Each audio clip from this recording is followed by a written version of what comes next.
Παίρνουμε τώρα ένα λίγη redstone, δυναμίτη και 2 πέτρινα μπάτον. Βάζουμε τα 2 μπάτον εκεί και εδώ βάζουμε το redstone εδώ.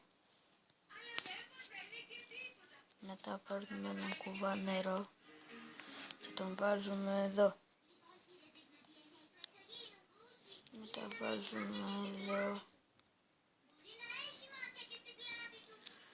και βάζουμε 1, 2, 3 δυναμίτη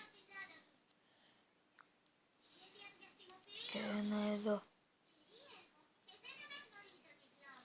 Ένα εδώ, μετράμε στο 3 και μετά πετάμε αυτό. Το δυναμίτη εκτινάζεται και μετά βάζουμε και μετά έτσι έγινε αυτό. Μετά θα σας δείξω πώς να φτιάξετε πυρηνική βόμβα. Θα δείτε πώς να κάνετε ένα νησί να ανατιναχθεί.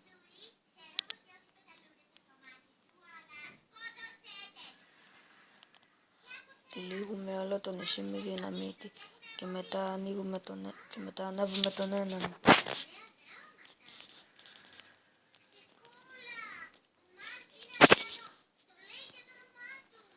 Εντάξει, τώρα θα τυλίξουμε όλο. Τυλίξουμε.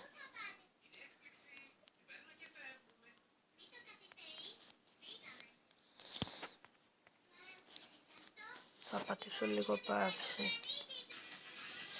Και τώρα θα δείτε πως το νησί θα εκραγεί, αλλά θα αφήσει και μερικά σημάδια.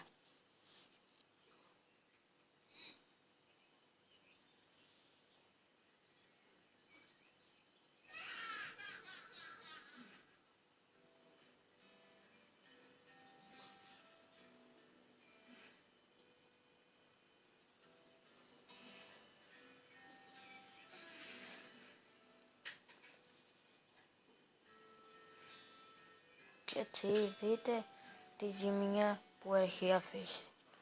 Θα τα πούμε στο επόμενο επεισόδιο του Δυναμίτης Εκρήγονται. Γεια!